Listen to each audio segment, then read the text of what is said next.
This is 6.1, dealing with angles and their measurement.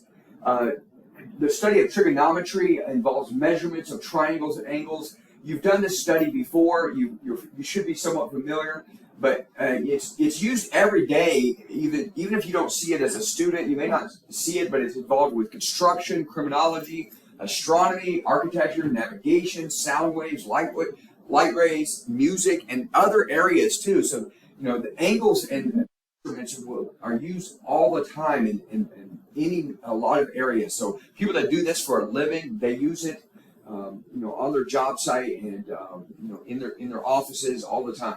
So let's look at some definitions. So over here I have some basic definitions. So an angle, if you recall, that the initial side is basically you're starting at the origin and you have the initial side, and we're going to go counterclockwise, and it performs an angle. So two rays make an angle symbol. And so you have the angle, the ray, the initial side.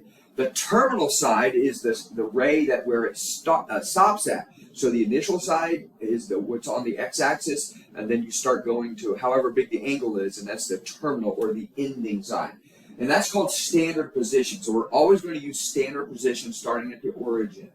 And then positive angles, I mentioned this before, goes counterclockwise. So 30 degrees, 40, 50, 60, 70, 80, 90, 100, 100. So this goes positive direction. And then, of course, negative measurements. So if I wanted to go this direction, it might be negative 60 degrees. So negative would be going clockwise.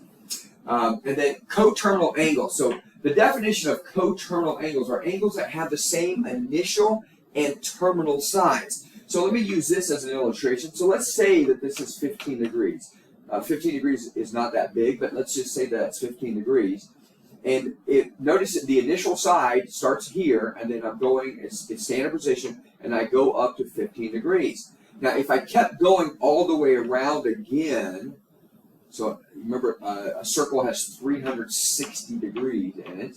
So if I added another 360 degrees to that, so notice I'm still starting at the same spot, but I'm going all the way and I'm still ending at the same spot. So these two measurements are actually coterminal angles. And if I went around again, so if I went all the way around again and add another 360 degrees, so 735 degrees is the exact same coterminal angle. They all started at the same side and they all ended at the same terminal side. And I can actually go backwards too. I can go, again, starting at the initial side, and I can go this direction in a negative direction, and I could go negative 345 degrees, and that's the same coterminal angle as 15 degrees, as 375, as 735.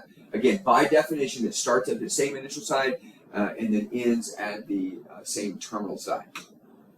So a common measurement all the way around the circle, if you notice you start at the origin and then this is 0 degrees.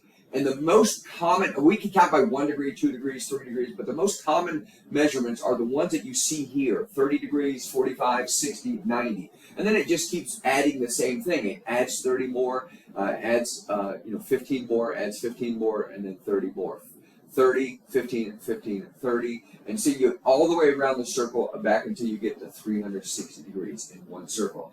Now, if I ask you to sketch a 30-degree angle, a 120-degree angle, a negative 45-degree angle, so if I just roughly ask you to do it, you should basically know how big a 30-degree angle is, 120, and then a negative 45. So you should know about those. So even a 35 or 30 degree, so you're going to start, a standard position, start at the origin, and this is your initial side, and a 30-degree angle should open up approximately there, and that's your theta measurement.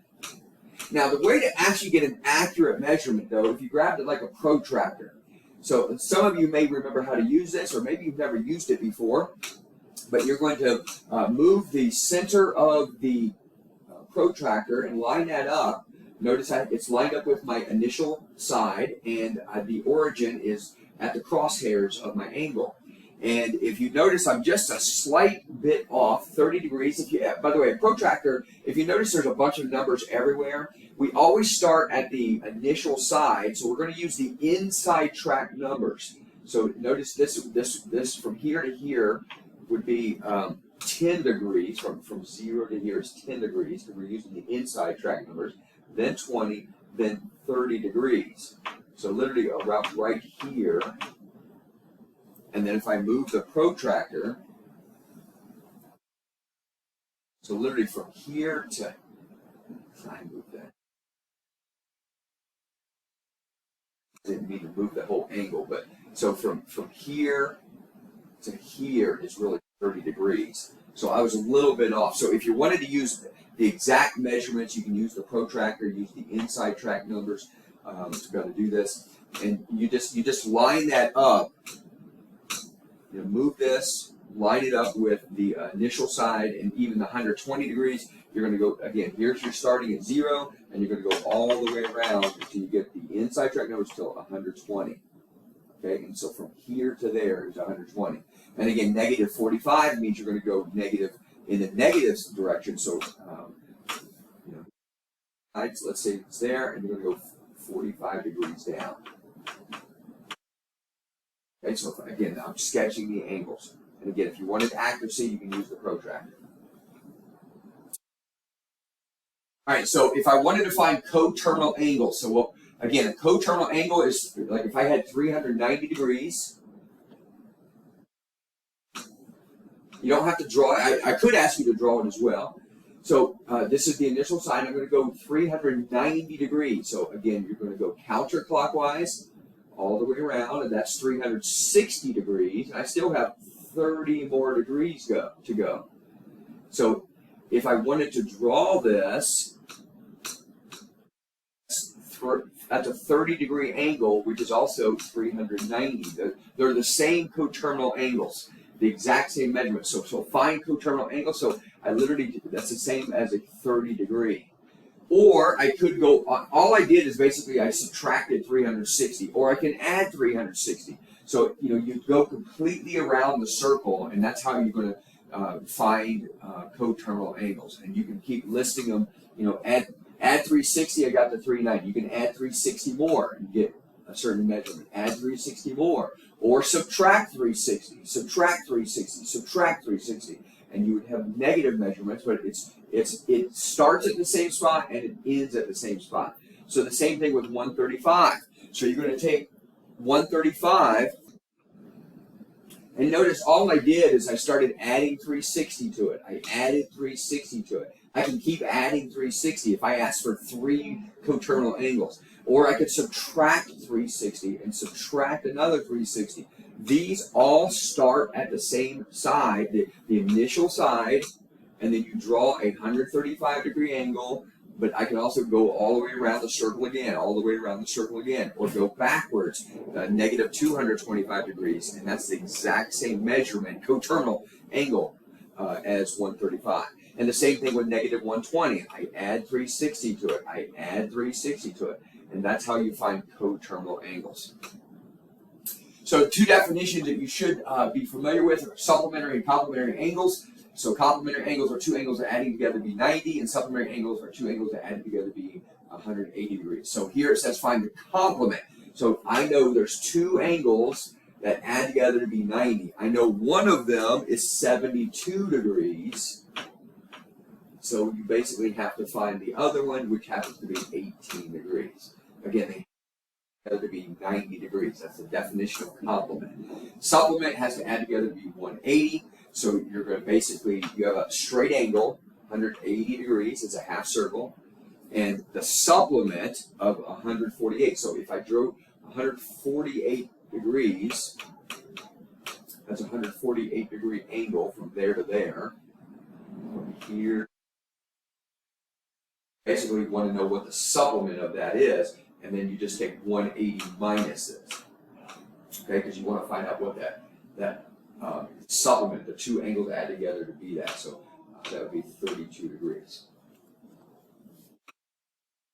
All right, the definition of a radian. A radian is basically 1 radian is the measure of the central angle whose arc length is the same as the radius of the circle. You're like, what? Well, look at the diagram. So I have a certain size angle, circle with a certain radius, and the measurement of the arc happens to be the same. That's what 1 radian is. Okay, so whatever size the circle is, the arc measurement, if it matches, that's what 1 radian is. So if I wanted to, and 180 over pi is basically the what 1 radian equals. So we're going to convert, you did this to, back in Algebra 2 and in geometry as well, convert degrees to radians and radians to degrees by using this fact. And you're like, well, which one is it? Well, notice this is 30 degrees. So I want you to make sense of this. Make sure you understand what I'm doing. I'm going to actually multiply this by pi over 180. Not 180 over pi. Again, here I'm going to multiply by pi over 180. And you're like, well, why are we doing that? Well, notice here, I'm going to multiply by 180 over pi. And again, the same thing here, I'm going to multiply by 180 over pi. And again, a lot of people say, you know, when do I multiply by 180? When do I add or multiply or divide by 180? When do I do that? Well, notice the measurements. When you multiply fractions, see the degree symbols are going to cross out, much like if I had a 2 and a 2, see the 2's will cross out. Or if you have an x and an x, see the x's will cross out. Well, the degree symbols will cross out. That's why I know 180 must go on the bottom. Here, because I have pi up top, I want pi on the bottom. That's how come you know 180 is being divided by pi. And again, to simplify, you know the degree symbols cross out. You know 30 goes into 186 times, so the answer is pi over 6. And if I wanted a calculator answer, you know, I can plug that in my calculator, but this is the exact answer. This would be the decimal approximation. Same thing here, you can reduce first. This would basically go to 2/3 pi. Or, again, the decimal approximation, whatever. Here, the pi's will cross out. The 2 reduces with 180 to be 90. And then 8 degrees. Here, the pi's cross out. And then 2 times 180 is 360 degrees. And the last thing is the area of a sector. So there's a formula that you need to be familiar with, the area of a sector. And again, a sector is just like a piece of the pie. And I want to find the area of that. Well, the formula is 1/2 radius squared theta. And the big thing that you need to remember, theta must be in radians. Must be in radians. So if I wanted to, here's a problem. A sprinkler, if you guys know how sprinklers spray, it goes back and forth and sprays a certain area. So here, the sprinkler sprays water for 70 feet. So notice this problem, the radius would be 70 feet. So here's the sprinkler, and it's spraying 70 feet outward. Okay? So we know the radius is 70 feet. So we're going to use that formula, 1/2 times the radius squared, so 70 squared. Now, theta, you got to be careful, do not use 120 degrees, because theta is the measurement of the angle, but it must be in radians. So 120 degrees, we need to convert that to radians. So we're going to use pi over 180. How come I know I'm going to have to do that? And then here we have the zeros cross out, and we just got done doing this problem, but this is 2/3 pi. Okay, 2/3 pi. And then you're going to multiply those out to be able to get your decimal approximation and feet. All right, so depending on if I want the exact answer, you give me the exact answer. If I want the decimal approximation, you have to actually simplify that. So again, if I ask for the exact measurement, it would be 4,900 pi, or the decimal approximation, or in this case, if I wanted to the nearest foot, it would just be 5,131 square feet.